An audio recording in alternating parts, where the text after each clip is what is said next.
Acompanhe a partir de agora mais um podcast do Preto no Branco. Programa de hoje: Batendo o Guizo, o veneno da política com Miguel Dias. Um oferecimento do Grupo Mantovani, investindo no presente, construindo o futuro. Alô, amigos, um grande abraço. De novo, o nosso podcast Batendo o Guizo, o veneno da política. Nosso encontro semanal aqui com as nossas lideranças do meio político, mas também lideranças que representam outros segmentos, que vêm para cá para falar do trabalho realizado em Cascavel, na região, e também porque, embora pratiquem políticas diferenciadas, ou ligadas à habitação, ou ligadas à área esportiva, à política de saúde, como é o caso hoje, nós vamos falar com o Dr. Ovidio Rode, nosso convidado, daqui a pouco vocês já vão escutá-lo, ou a política partidária, o outro convidado que aqui está, quem não conhecia, famoso, o afamado Léo Índio Bolsonaro. É esse que está aqui aparecendo já no seu vídeo, simpático, uma cara meio enferruscada, mas simpático, ele vai falar um pouco sobre ele, e ele quer ser vereador de Cascavel. Então vai nos dizer por quê, e vai nos dizer também qual a expectativa que tem do desempenho do eleitor, viu, Léo? Que se você vai chegar ou não vai chegar, é porque o eleitor vai resolver a sua vida. Daqui a pouco nós já vamos falar. Doutor Ovidio, obrigado pela sua presença. Tá tudo bem? Tá tudo bem, é uma satisfação estar com vocês aqui, poder falar da nossa cidade, das nossas perspectivas aqui, numa reflexão enorme, principalmente nesse momento que a gente está começando a aquecer a parte da política. Então é necessário que a gente ajuda no direcionamento, né? Mesmo que a gente não esteja um mandato, a gente pode atuar mostrando o caminho científico que muitas vezes não é valorizado. O senhor concorda que tudo tem a ver com a política partidária, que vai eleger homens e mulheres para cargos lá em cima, no Congresso, da onde sai lei, da onde sai decreto, da onde sai diretriz, que vai aplicar na saúde logo para baixo, na educação, na habitação e tudo mais. Né? Perfeito. Governar é fazer escolhas. Existe um livro chamado Por que as Nações Fracassam, da Universidade de Harvard, que mostra lá o que é a determinação de uma nação. É feita por essas escolhas, principalmente a escolha política, que vai escolher ou fazer uma escola que vai transformar o ser humano, né, com a educação, que é a maior vacina que você pode dar num ser humano contra todos os males, chama-se educação, né? O básico bem feito, até os 18, 19 anos, para poder fazer escolha. Ou você vai escolher campo de futebol e vai deixar esse povo todo ignorante. Então, são escolhas que norteiam nossa vida. Todos os dias de manhã você tem que fazer escolha, inclusive a política. Tudo passa pela política. Então, mesmo que você não seja o candidato, ajude a participar. As pessoas de bem nos países organizados, elas dedicam um pouco do seu tempo e um pouco do seu sucesso para organizar a sociedade também. Na área política, Na né? área política. O senhor vai nos explicar por que não quis enveredar pela política até hoje. Já faz tempo que a gente conversa e tal, e o senhor sempre ouviu, não só de parte da imprensa, mas também do pessoal da sua relação, o seguinte: por que é que não se atraca aí numa campanha para virar prefeito, para virar uma liderança guindada pelo voto? Já já o senhor responde. Não é o caso aqui do nosso Léo Índio Bolsonaro. O nome é esse mesmo? É diferente? Prazer em tê-lo aqui, Léo. Muito obrigado, Miguel, pelo convite. Satisfação ter o Dr. Ovidio aqui na... O senhor já conhecia o Dr. Ovidio? O Dr. Ovidio é bem famoso na cidade, né? Eu estou aqui por volta de 9 meses e sobrevivi a uma pneumonia e uma dengue, né? Então, cheguei aqui meio baqueado, e a primeira pessoa que me orientaram aqui em relação à referência na medicina é o Dr. Ovidio. Então, Dr. Ovidio, qual é a sua especialidade? Eu sou ginecologista e obstetra, faço a parte da medicina funcional e integrativa. Então, na verdade, eu virei médico da família, né? Eu atendo a mulher está mal, daí vem o homem, Atendo o homem, ela diz assim, também meu filho, doutor, o senhor... Agora, antes da gente começar, aguardava o senhor, ele fez um designativo importante. Pode repetir nosso aqui? Ginecologista masculino. Ginecologista masculino, olha só. E aí hoje eu lembrei dia, disso, por isso que eu lhe perguntei. Hoje em dia mudou tudo, então, na verdade, eu sou um médico ainda dos antigos, que eu penso que o médico deve estudar até a véspera do dia da sua morte. Então, o médico é um eterno estudante. Certo. E a medicina não é de quem sabe, a medicina é quem aprende. Então, eu estudo quase que diariamente. Hoje de manhã já estudei 2 horas, fim de semana eu estudo mais. Porque precisa atualizar todo dia, né, doutor? Todo dia, tá todas mudando, as coisas, os casos diferentes e casos graves que a gente possa... Então, nessa situação aí de 4 anos para cá, em função até da pandemia, sim, eu fui estudar como funcionava esse vírus, essa doença que veio de novo, fui estudar os experimentos que foram feitos e consequência de tudo isso, do Covid longo, consequências inflamatórias já dos vamos experimentos. Falar sobre isso. Vamos rememorar e dizer que o Covid está aí, igual, né? E como é que nós estamos em relação a ele? Você estudou para querer ser político, querer ir para as urnas, falou que está aqui há mais ou menos 9 meses, é esse o tempo? Veio para cá como? Qual é a história da sua chegada aqui? Tem muita gente curiosa para saber disso. Você já deve ter sentido aí. Verdade. Né? Mas da onde saiu? O que estava fazendo e tal? Por gentileza, vamos ouvir. O meu caminho para o Paraná se iniciou, né? Eu vou começar pelo Paraná, né? Porque é o estado, com a vinda dos meus pais para cá. Meu pai é um militar da reserva, engenheiro do IME, e desde os tempos de academia sempre foi uma pessoa muito dedicada à igreja, então sempre foi um missionário, junto com a minha mãe, que também é uma pianista e uma missionária. Então, quando ele foi para a reserva, ele se formou em teologia, passou pelo concílio, que é aquela prova oral, né? Tipo um TCC teológico, e se consagrou pastor. E na sua escolha, né, de igreja, onde ele pastorear as suas ovelhas, ele escolheu uma igrejinha pequenininha de 10 membros ali em Porecatu, né? Então, isso aí começou a virar o meu radar para o Paraná. E aqui em Cascavel, o meu primeiro contato com a cidade foi em 2017, né, a convite de amigos meus que são pilotos da Stock Car, né, o César Ramos e o Gabriel Casagrande, atual bicampeão. Um abraço para o Gabriel. E aqui eu tive o primeiro contato com Cascavel. E depois comecei a vir em outras provas. E também o segundo contato com Cascavel foi os grupos políticos que eu tenho amigos que possuem. Então eu tenho aqui a Cascavel Bolsonarista e a Direita Velho Oeste. Então um abraço também para essa turma aí. Que a gente sempre trocou figurinhas, né, das movimentações políticas dentro da direita.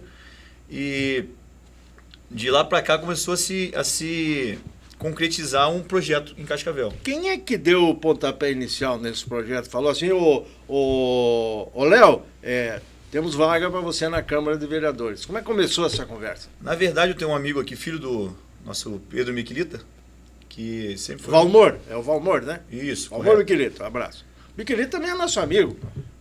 Já está fazendo quase 90 anos, fez agora aniversário. 89. Meu Deus. Muita gente falando que o cara tá morto, fortíssimo. Falou que o cara tá morto, o cara aperta a mão mais forte do que eu. Mas então, lembra do Miquelita? Sim, lembro. Do filho dele também tem contato. Também.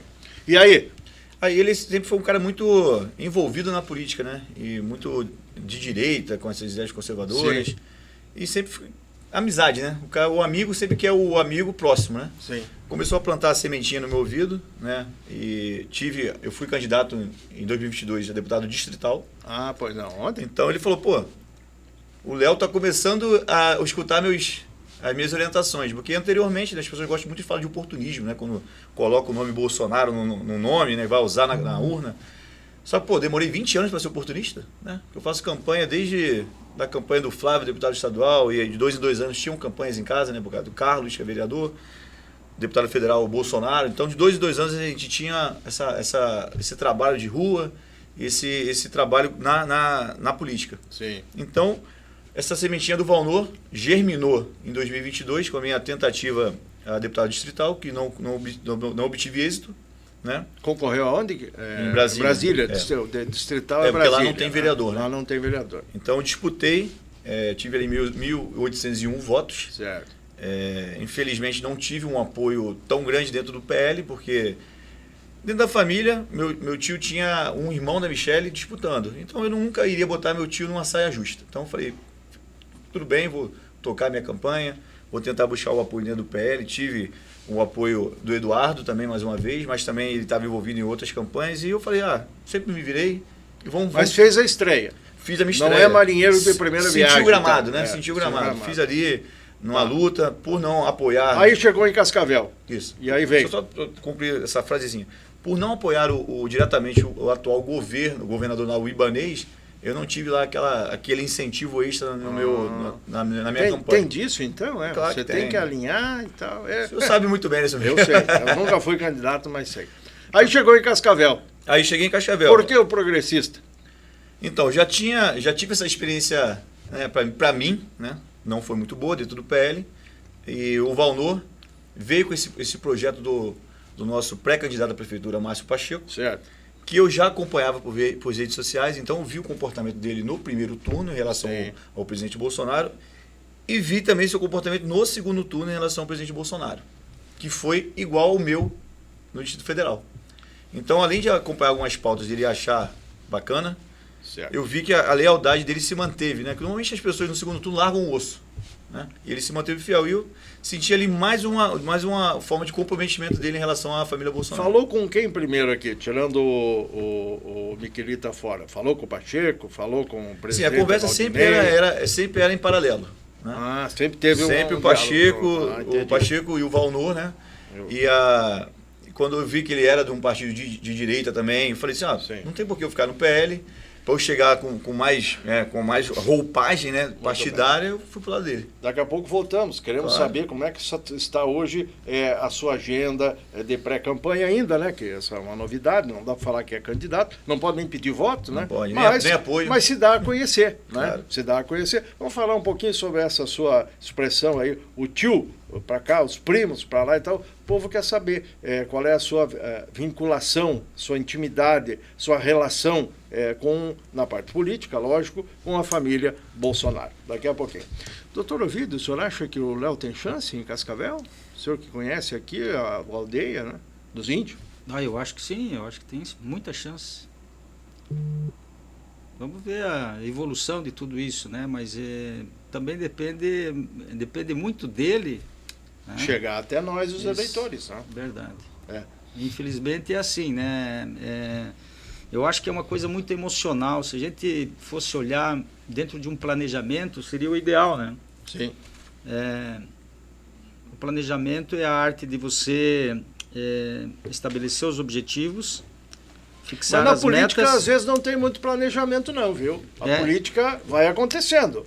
São fatos e tal. Não é uma coisa que você pega na prateleira, tira daqui e bota aqui. Então você me E aí ele falou em oportunidade. Esses dias tive um problema sério porque eu falei que um determinado cidadão é oportunista. Mas se você olhar no dicionário, oportunista é de quem aproveita oportunidades. Eu não estou dizendo que o oportunista é só o que dá o tombo no outro para levar uma vantagem e tal. Não. Então, né?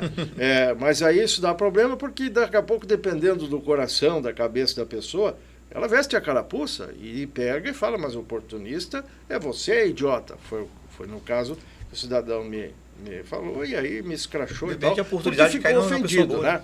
Essa oportunidade já passou. Mas ele falou em oportunismo ali e eu pergunto para o senhor, doutor, não se deve deixar passar o cavalo encilhado, principalmente na política. O senhor já ouviu isso antes, né?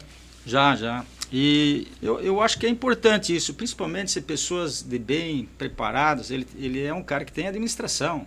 Então a visão dele como administrador é o que a gente precisa na vida pública. Nós precisamos de quê do Brasil? Por que o Brasil, o resultado é tão ruim, onde um QI em 2015 é avaliado em 83 pontos, né? Enquanto nós perdemos 10 pontos do QI em 100 anos. E isso em 2015 é 83. Hoje eu acredito que esteja pior ainda. Isso aí é que determina o direcionamento da nação, a falta de um direcionamento técnico. E aí vem aquela pergunta que você me falou, por que não entrei na política antes? Pois não. Porque eu não via nenhum partido com uma estrutura organizada de valores e princípios de que eu acreditava. Então, eu não queria entrar, porque Porque sempre que você for entrar em alguma estrutura, você veja se essa estrutura é saudável ou não. E pela primeira vez, então, eu achei que o Partido Novo era o partido que tinha uma estrutura para o futuro de realmente fazer gestão na parte pública, que é tão carente e que virou uma esquizofrenia isso aí, né? O povo está muito doente, os representantes da mesma maneira, e o que menos pensam é no povo, no capital humano. O que eles menos pensam é na educação. Então o resultado é isso aí, é catastrófico, né? O ser humano evoluiu, e aí o capital humano é ruim, não produz, fica doente, vive pouco, vive doente, né?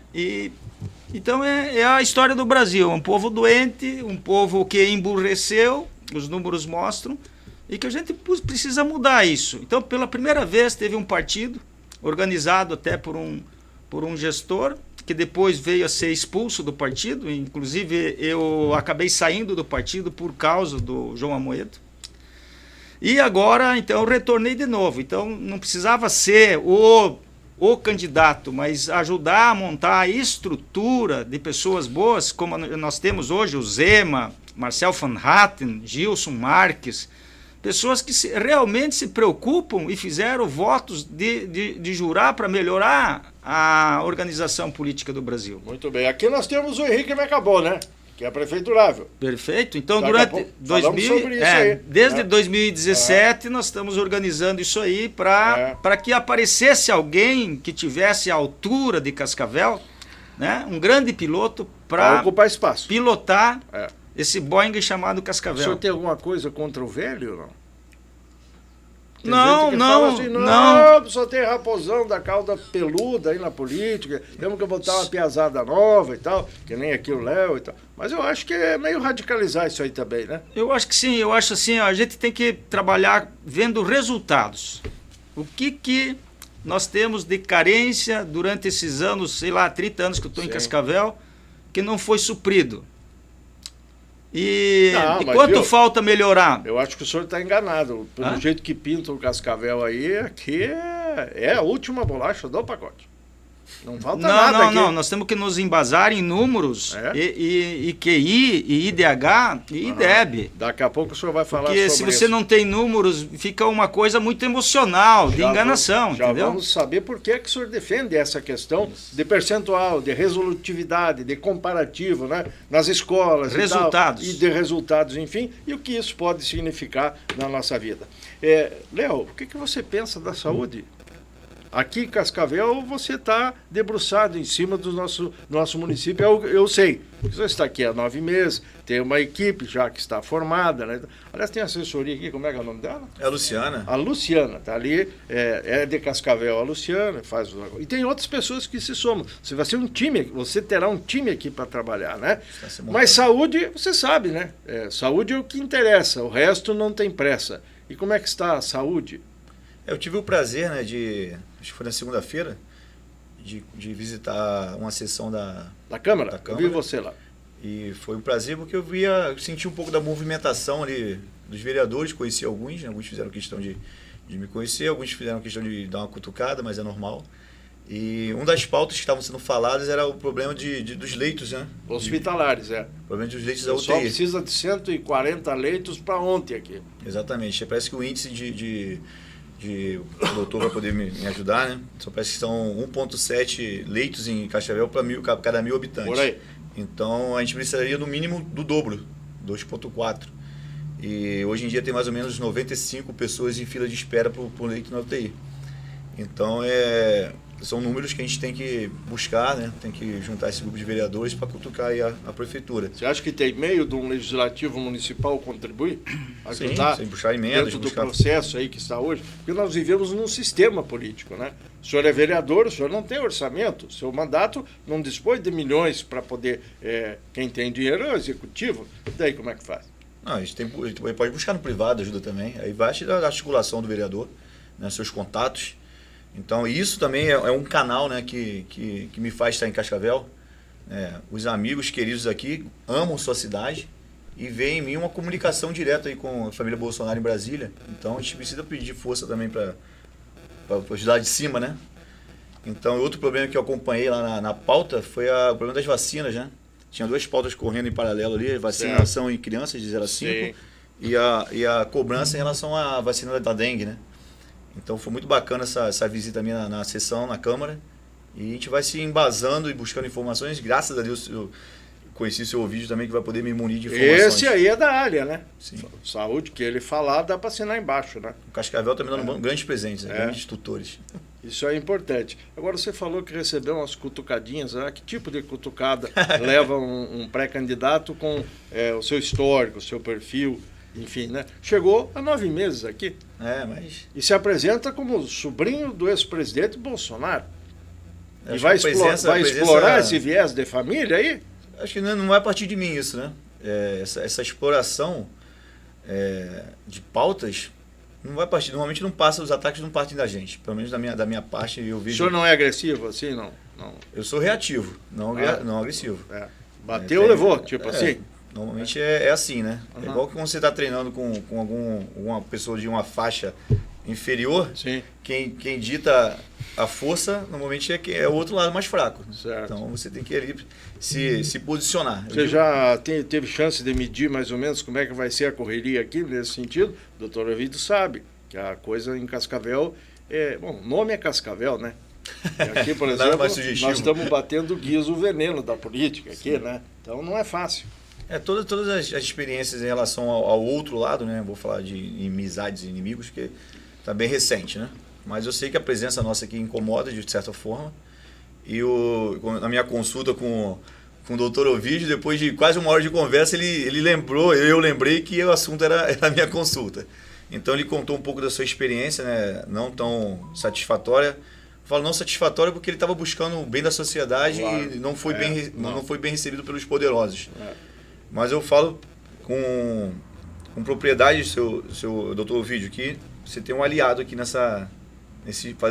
um escudo novo para você. Tá mais jovem e mais reativo um pouco, com mais energia. Nesse sentido, doutor Ovidio, depois nós voltamos às questões técnicas da parte política, receptividade, cutucar, achar defeito. Sabe que tem uma máxima da política, né? Acho que o senhor já ouviu falar. Se não tem defeito, a gente bota, né? Se o cavalo não tem chifre, nós vamos lá e metemos um chifre na cabeça do cavalo e ele que se vire, né? Aqui funciona muito isso aí. Qual é a sua receita, a sua prescrição para o Léo que está chegando frente a isso aí? Então, eu acho assim, nós não podemos esperar mais alguém ou algum momento para mudar a situação. Nós somos as pessoas que a gente esperava. Então, nós somos determinantes nesse processo de fazer melhores escolhas para a nossa sociedade com uma comunicação melhor. E dentro disso vem pessoas preparadas com administração para fazer o papel realmente do vereador ou do prefeito que nós estamos esperando há anos, né? A gente não pode ser mais emocional porque o cara é bonito, porque ele fala bem, porque... Viu? Não, é o seguinte, o que você vai fazer de útil para sua excelência, o senhor, o pagador de impostos? É isso que você espera de um gestor.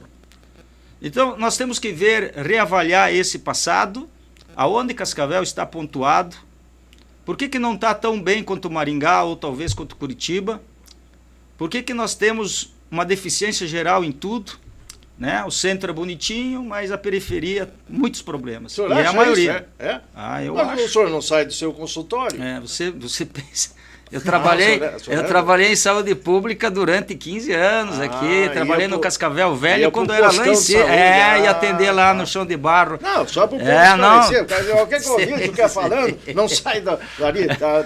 Não sei se está pelo Policlínica ainda ali. Hoje ali e tal, né?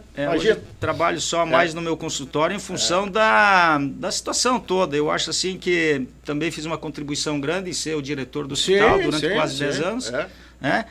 E a gente tem uma visão do todo de Cascavel, com certeza. Voltando a isso, então o senhor sabe que não está fácil. Nós não podemos só encantar com palavras e decepcionar com atitudes. Nós precisamos de resultados. Nada fala mais alto, Miguel, do que resultado.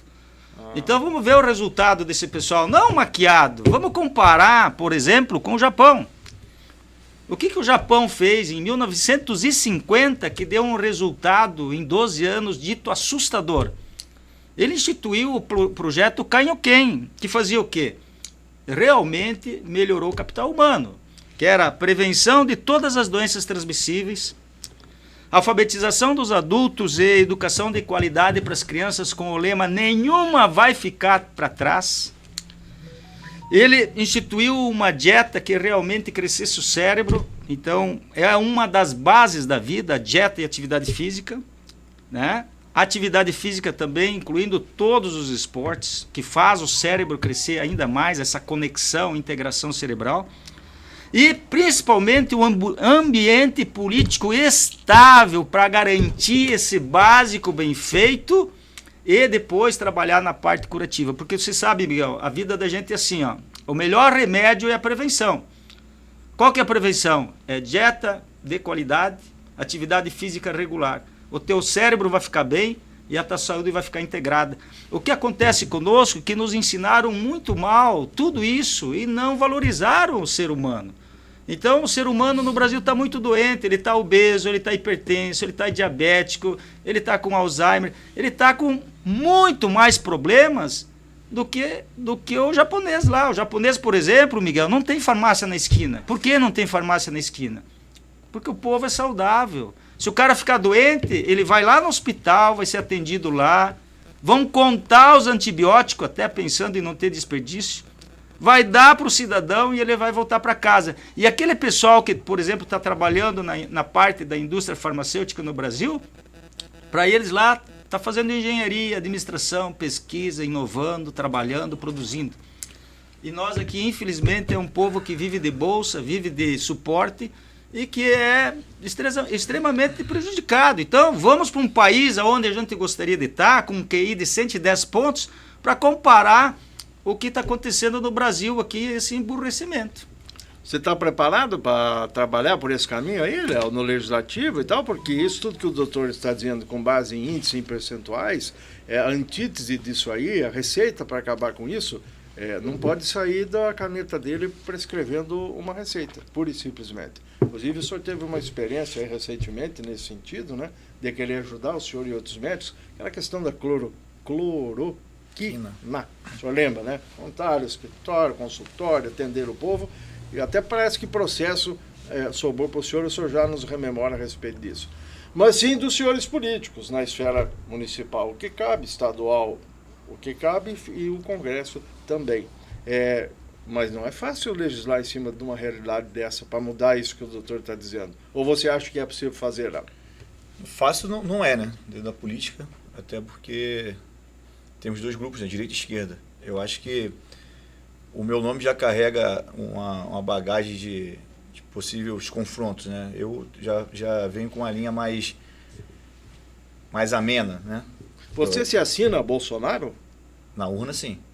Na urna? Isso. Sim. Na questão familiar, só para esclarecer, porque o pessoal faz uma conversa comprida, e aqui, como nós estamos num guiso, e ele é positivo também em muitos aspectos, para esclarecer. Sua mãe é irmã da primeira esposa do ex-presidente. Exato, mãe do Carlos, do Flávio e do Eduardo. Então, o seu nome completo é? Leonardo Rodrigues de Jesus. É o nome do meu pai. Só para esclarecer. Mais evidente que é o chamado sobrinho emprestado, que a gente chama, né? Tem muito tio emprestado que é melhor que o pai da gente, né? Tem tudo isso também.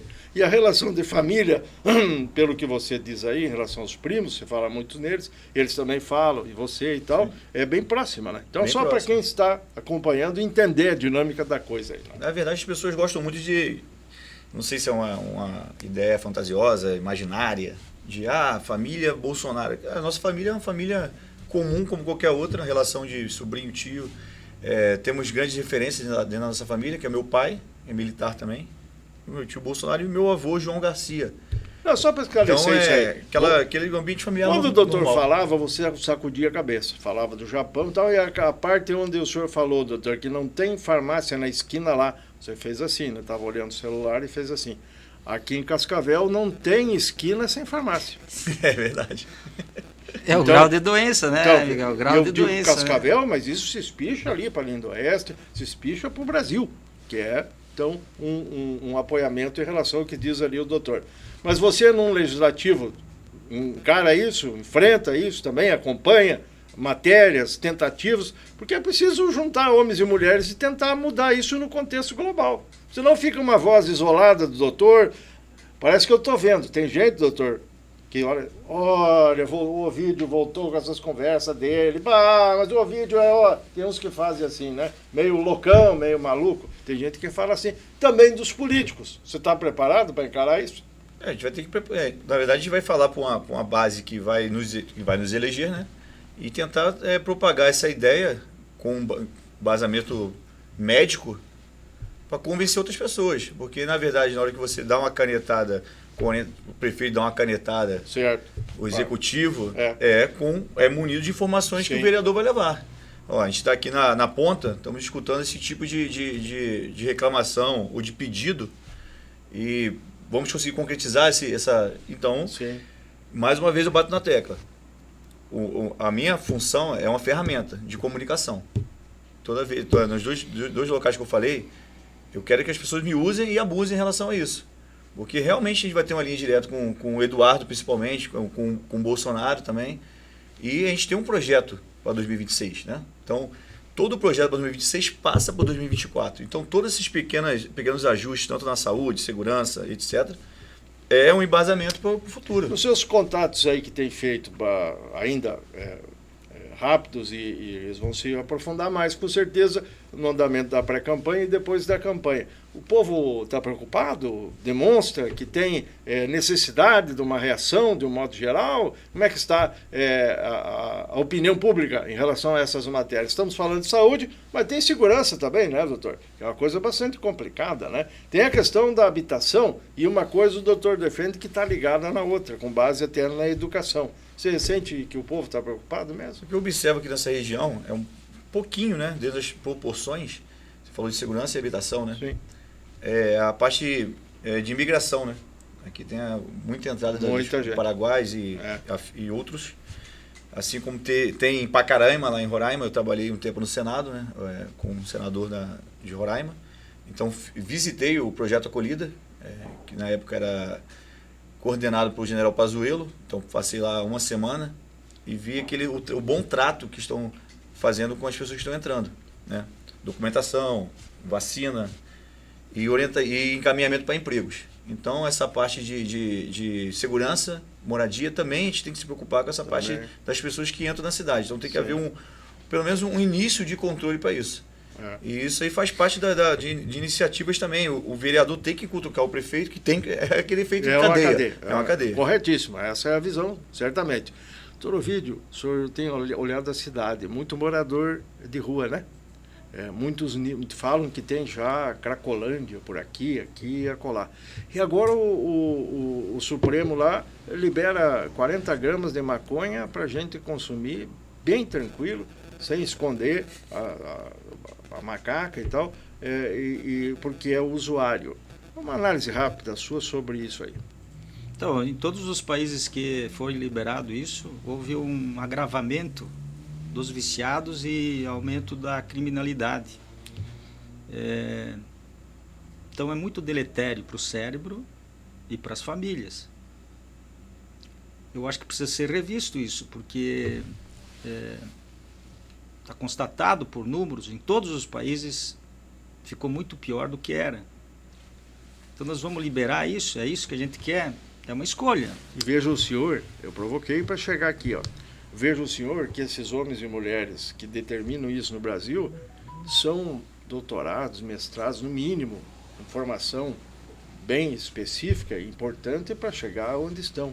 Então não é por falta de educação nem de cultura que esses cidadãos e cidadãs definem que 40 gramas de maconha não tem problema, não dá nada. É que essa escolha eu acho que tem que ser junto com a parte médica que lida com isso, que trata isso, que estuda isso, e com cientistas que mostram o resultado disso no cérebro do indivíduo a curto, a médio, a longo prazo. Então não é uma escolha que... esse é o grande erro da nossa nação, não colocar cada macaco no seu galho. E essa literatura existe? Claro que existe. Essa aí que prova que a maconha é droga. Droga. É droga, como cigarro, droga. E a porta de entrada junto com o álcool para as outras drogas também, que lesam o cérebro e se torna um processo irreversível, né? Realmente o cara fica com uma deficiência cognitiva e cerebral muito grave para a vida inteira, não recupera mais, né? Então, lesões que dificilmente tu vai conseguir tirar o indivíduo dessa situação. E o Congresso, por que é leniente nisso aí, não faz nada? Será que lá... Miguel, como é que funciona? Tem médico lá no Congresso? Eu acho que o desafio é esse para nós. Assim, ó, desse jeito, a nossa sociedade não tem a mínima condição de dar certo. Não tem chance. Não tem. Nós temos que fazer 2 projetos para a nação, que Sim. eu digo, sempre falo 2. Um projeto preventivo que vai dar o futuro, que tem que garantir, principalmente essa parte que o Japão fez lá, você precisa garantir esse projeto, o básico bem feito, e a parte curativa fazer o que for possível, porque se você gastar, por exemplo, ó, a verba do SUS é gasto 98% nos últimos 3 anos da vida do indivíduo. Então aquele indivíduo que não se cuidou, que fumou, que não teve disciplina, que bebeu, ele vai precisar de cirurgia cardíaca, ele vai precisar de transplante hepático, então é muito grave isso aí. Então uma nação que não tem planejamento, ela está fardada ao fracasso, né? E isso aí nós precisamos repensar. E por isso que é tão importante uma estrutura partidária que seja séria, que construa isso. Isso é uma construção. Mas você garantir o básico bem feito, né? Ó, vou te dar um exemplo aqui perto. Ó.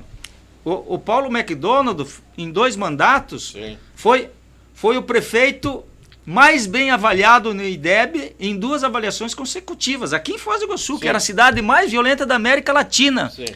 Se eu não me engano, ele diminuiu a violência no último ano de mandato dele, que foram 8, em 36%. Então são números significativos porque ele investiu no básico bem feito. Sim. E começou a tratar a parte de consequências do que era possível, mas garantiu o básico, principalmente com crianças, e criou Olimpíadas. Sim. E estimulou o esporte. E valorizou os professores. Então, isso aí é um projeto de nação, Miguel. Não adianta a gente querer fazer aqui, sabe por quê? O que aconteceu em Foz do Iguaçu? Não houve continuidade. Estão lá as creches, tudo, as moscas. Volta tudo, né? Volta tudo de novo. Você ouviu o que o doutor falou? Sua opinião a respeito do que ele disse? Olha que passa muito pela responsabilidade dos senhores do primeiro escalão, aqui de baixo, da Câmara de Vereadores, né? Se a gente for pegar do início, né, primeiro que não é prerrogativa do STF, né, essa descriminalização das drogas. Tá obrigando agora o policial a andar com uma balança. Né? 40 gramas, pode, 50 não pode. Vai puxar a arma, vamos pesar aqui antes. Não, você não é traficante, você é usuário. Então isso aí já é para mim é uma maluquice. Então o Congresso tem que se posicionar, espero que sim. E como o doutor Ovidio falou, é um caminho para outras drogas. Você vai em festa, você vê. Você ouve, né? Eu sou um cara que gosta muito de ouvir, observar. Que o cara não tem uma coisa, ele usa outra. Né? Não tem a maconhazinha dele que vai relaxar. Ele, o que você tem aí? Então a gente não pode dar essa abertura. E outra, tem a parte familiar. A gente não tá... Eles romantizam o usuário, né? O usuário... Coitadinho, pobrezinho. Ele tem uma mãe que direciona uma mesada para ele, investe um dinheiro para ele na escola, e em vez de ir para a escola, ele pula o muro para fumar maconha. Tem uma namorada que num dia desse que faltar a maconha, faltar outra droga, vai tomar uma lambada, vai tomar uma porrada. Então se destrói a renda familiar, se destrói a relação familiar, o cara está sempre no mundo da lua. Então a gente não pode dar essa brecha porque é um caminho, como o doutor falou, caminho sem volta. Então a gente tem que ficar bem atento a isso aí. Porque não é pontual o problema, E sem falar da parte do tráfico, né? Sim. A gente é uma rede, né? Então o tráfico é bancado com aquilo ali, a criminalidade é bancada com aquilo ali, porque quando falta pro drogado, o que ele vai fazer? Vai te roubar, né? Então a gente tem que ficar bem atento em relação a isso aí. Todo o vídeo, pois não, pode triplicar. Só um adendo aqui falando sobre a violência, né? E a criminalidade. Você pode resolver o problema de 2 maneiras. Investindo num maior efetivo policial ou fazendo uma ênfase e fazendo a educação de qualidade, colocando essas crianças todas no esporte como deveria ser. em outras linguagens, né? O inglês, o francês, o espanhol. Só que investir na consequência custa 10 vezes mais. E aí o senhor, a sua excelência, o pagador de impostos, tem que arcar com isso pela falta de direcionamento do poder público, que deveria criar uma situação toda de ter a educação de qualidade. Certo. Doutor, eu ia lhe perguntar, o senhor depois pode voltar ao assunto, uma mulher, ela é engravida e ela fuma o cigarro esse aí que a gente compra ali no boteco da esquina, sem precisar balança, sem precisar nada. E essa mulher, quando fuma, dá vontade de tomar um cafezinho preto, ou 2, ou 3. E aí, quem sabe, no meio do caminho, uma talagada de álcool. Tem umas que tomam cachaça mesmo, não tem problema. E vai até a vodka, que dizem que é um veneno. Como é que na concepção já é o destino, já é o futuro de um... Eu não sei como é que chama lá no ventre ainda, logo no início lá, de uma mãe alcoólatra, viciada, uma maconha, um crack e tal. Qual é a chance dessa criança ficar bem entre nós? Tendo em vista que agora, inclusive, está autorizado que alguém finque uma agulha no coração da criança lá no ventre da mãe. Está autorizado já, viu?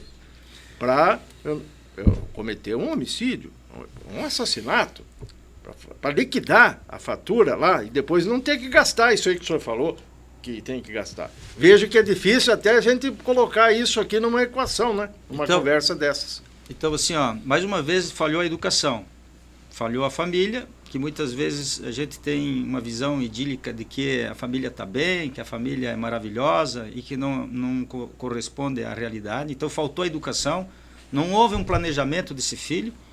Então, floresceu o quê? O instinto, né? Com 13, 14 anos, 10 anos, já vi meninas grávidas com 10 anos, engravidam, fruto do instinto. Simplesmente tem um desejo sexual que a natureza faz entre macho e fêmea, e acaba sendo fertilizada. Então ela fuma, ela bebe, tem tudo para não dar certo, né? Tem tudo para ter comprometimento para a vida inteira dessa criança. Então é uma mãe que não planejou o filho, que não deseja o filho, que não tem amor por esse filho, que usa droga e outras coisas assim que não são adequadas para a gravidez, que vai trazer um filho que vai nascer com baixo peso, muitas vezes deficiente de tudo, e que vai ser o senhor, a sua excelência, pagador de impostos, que vai bancar isso. Por quê? Porque não investiu na educação lá atrás e não exigiu do governo municipal que fizesse escolas com qualidade para esses adolescentes, então, saber lidar melhor com o instinto. E depois, então, aí querem fazer o aborto. Então, o maior remédio sempre é a prevenção. A gente precisa ensinar, desde o início, os adolescentes a lidar com a sua sexualidade e saber que isso é normal, e ele precisa entender e ver como fazer para não engravidar os outros e ela não engravidar. Então, isso aí é uma coisa de educação escolar e familiar também. Então, precisa todo um conjunto de projetos específicos para que essas crianças, esses adolescentes, cresçam com uma prevenção toda, para não fazerem as coisas antes do seu tempo. Um filho planejado já é difícil. Tem que ter uma estrutura toda.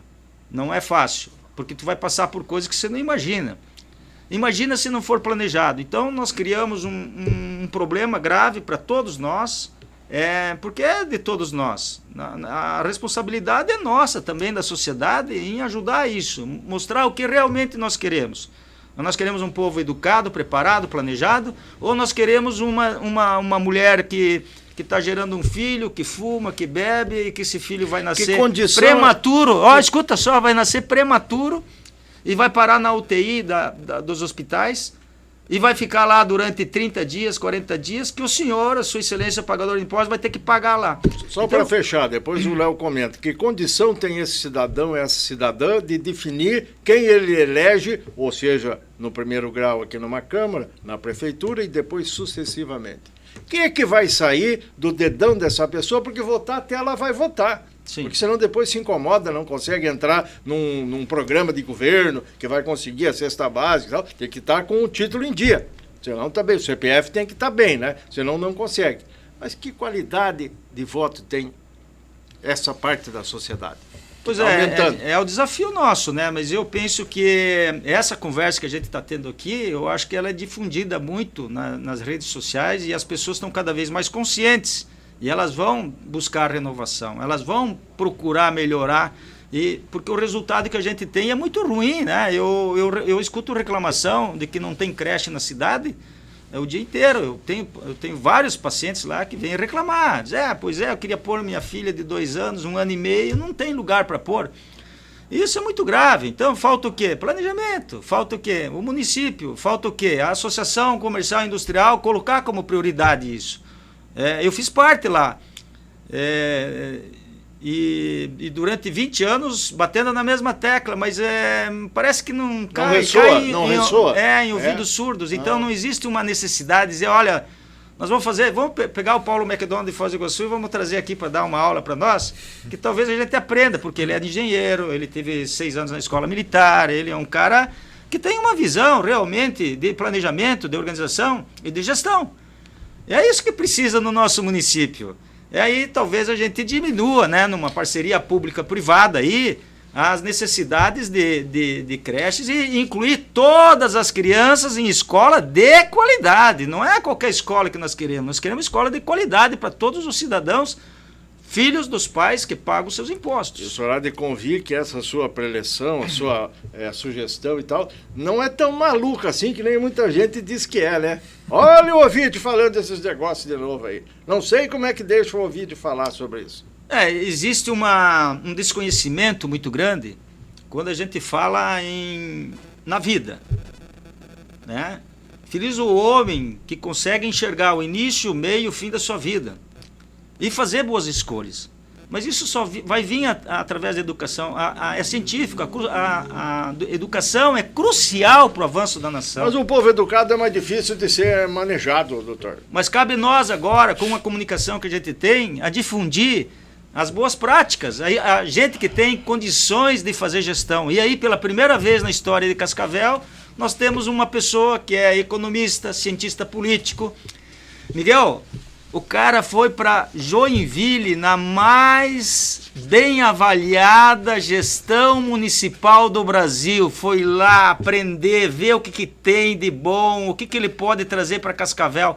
Então nós não temos que valorizar algumas coisas assim? Claro. Qual dos outros candidatos fez isso? O pessoal vem, pré-candidatos, o pessoal de fora vem aqui também tentar buscar coisas boas quando acha que é. Então essa é uma parte importante de ser fomentada. O senhor está falando do Henrique Mecabon, né? Ele viaja, vai para São Paulo, faz curso, vai conhecer. Isso ele faz já a vida inteira, né? Apesar de ser jovem. E vem e fala com propriedade. Fala uma conversa diferenciada. É que ele está alinhado com gestão. E aí é uma diferenciada daquela conversa mais popular, daquela que o povo gosta de ouvir. O povo também tem um ouvido muito seletivo, mas a seleção do povo não é para cima, é mais para baixo, onde facilita. Tem uma conversa comprida que a gente podia levar mais 1 hora sobre isso aí, daqui a pouco, se o senhor quiser, o senhor volta. Aqui para o Léo Índio, primeiro curiosidade, por que Léo Índio Bolsonaro? Bolsonaro nós já falamos, explicamos. Mas tem um índio no meio. Na verdade, esse índio já caiu, né? Agora eu vou usar na urna Léo Bolsonaro. Na verdade, esse índio foi um apelido. Na verdade, eu estudei em colégio militar, então eu tinha graças a Deus eu tive essa sorte, né? E tive um apelido no colégio. Não sei se você já viu aquele filme Rei Leão. Sim, tinha um Simba. Sim. Eu era um cara bem comportado no colégio. Sim, né? sim. Aí me apelidaram de Simba, né? Uhum. Só que, fui crescendo, né? Eu falei, esse apelido não combina muito comigo mais. Mas é melhor que Bambi, né? Se fosse Bambi, ia ser complicado. Aí eu falei, vou me desvencilhar desse apelido. Aí aproveitei uma viagem que eu fui para Florianópolis, bronzeado, né? Cabelo comprido, né? Todo jovem já teve o cabelo maior. Aí comecei a me apresentar como índio. Aí pegou. Aí comecei a usar, na época era Orkut, as redes sociais, né? Já voltei de Florianópolis, mudando o perfil lá para Léo Índio, e assim foi a história. E na ONU eu usei Léo Índio Bolsonaro, porque a imprensa começou a bater muito, né? Léo Índio. Mas aqui na urna, na campanha em si, né, agora estou na pré-campanha, vai ser Léo Bolsonaro. Muito bem, o doutor falou bastante a respeito da questão de formação, de educação e tal, juventude, criança com 10 anos já fabricando outra criança, ele não sabe, a sociedade, o pagador de impostos não sabe o que vai fazer com as duas crianças, criança mãe e criança filho. É um problema sério aí, né? E aí nos remete uma questão, para você aí nos dar uma referência do que você pensa, questão da juventude, voto. Você quantos anos tem? 41. Você considera um menino ainda, um jovem e tal, né? Não tem 18, tem 41, mas, enfim, a juventude num processo de eleição, como é que você entende? Como é que faz? Novamente, vou puxar um gancho aqui do Dr. Ovidio, né? Passa pela família e passa pela escola, né? Orientação familiar é importantíssima. E eu falo isso aí porque eu fui aluno de colégio militar. E no colégio militar sempre o contraturno era ocupado. Então a gente não tinha muito tempo ocioso, né? Sem querer falar em clichê, né?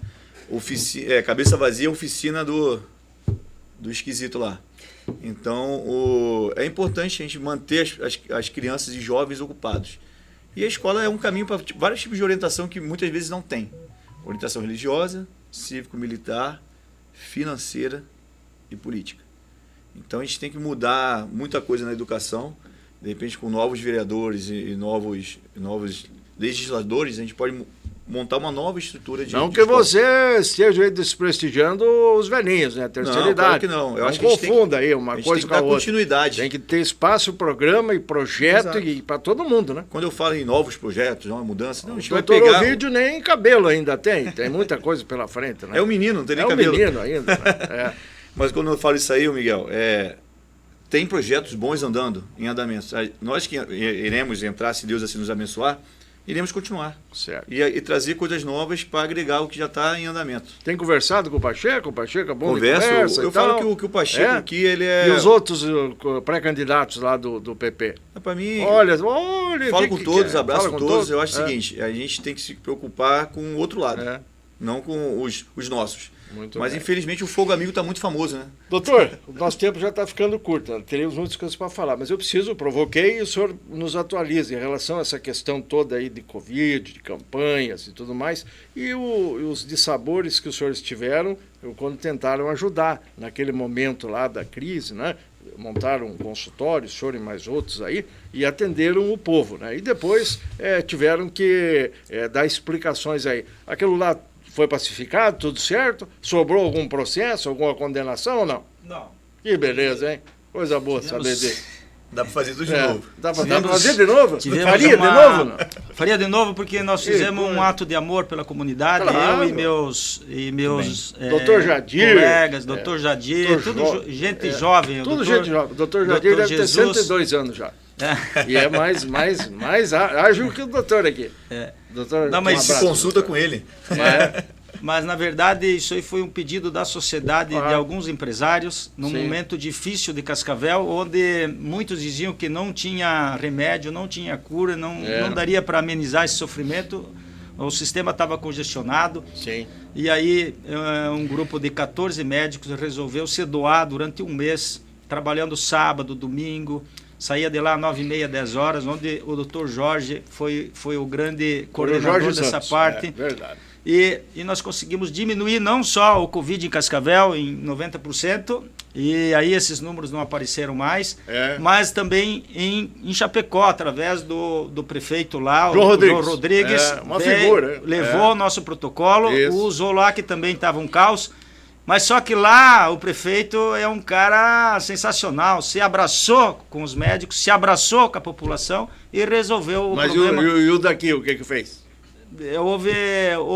Você sabe o que aconteceu, abraçou, né? Perseguição, foi na frente do hospital. Né? Eu espero que as pessoas também não esqueçam desses fatos graves que aconteceram num momento tão difícil, enquanto nós estávamos fazendo o trabalho que o município deveria ter feito. Doutor, teremos ainda muitos assuntos, mas eu gostaria que o senhor escolhesse um agora aí, enquanto eu falo aqui, depois o Léo também da mesma forma, para a gente encaminhar o fecho do programa que não pode passar de 1 hora. Senão depois tem problemas para subir para o YouTube, não aceita que seja 1h05 e tudo mais. Então a gente tem que adequar aí, né? Então o senhor defina um tempo para o senhor fazer a preleção final aqui. E é evidente que tanto para um quanto para o outro já fica o convite ou a possibilidade de novas conversas amanhã ou depois. Só ajustar a agenda e tal. O senhor é um cara ocupado, o senhor aqui está em pré-campanha, mas os dois entendem que é importante essa conversa para chegar a um povo que está do outro lado e que vai ser alcançado. Então nós concordamos com isso também. Por gentileza aí, o senhor quer destacar o que mais aqui? Eu queria destacar a possibilidade do nosso futuro ter uma mudança substancial, dando a oportunidade para pessoas jovens que entendam de gestão, que estão comprometidas em melhorar a vida do cidadão, o senhor, a sua excelência, o pagador de impostos. Então, eu já vou dizer porque pode, a legislação permite. O senhor está querendo puxar um pouquinho a brasa para o lado a favor do Henrique Mercador, que é prefeiturado. Eu sou de direita, né? Eu sou de direita e acho que tem bons candidatos de direita aí. Falam que ele vai ser vice de um e do outro, mas é normal também, viu? Não, mas todo mundo fala, mas ele está determinado a ajudar Cascavel a colocar no topo como deve ser, como merece, com números que importam, né? Não essa parte emocional, porque o cara é bacana, não, é o seguinte, eu acho que esses que fizeram o trabalho, eu acho que se foram bem avaliados no trabalho, principalmente se melhorou a vida do cidadão de Cascavel, que a saúde esteja muito boa, que as escolas estejam maravilhosas, como falam, eu acho que vão ser avaliados por isso, né? Sim. Eu acho que é isso aí. Então eu faço... Não, eu na verdade o que eu queria é realmente uma cidade melhor ainda. Porque é claro que tem um empresariado todo muito forte aqui que faz a coisa acontecer, né? E que se tivesse uma parte pública melhor, seria um sucesso.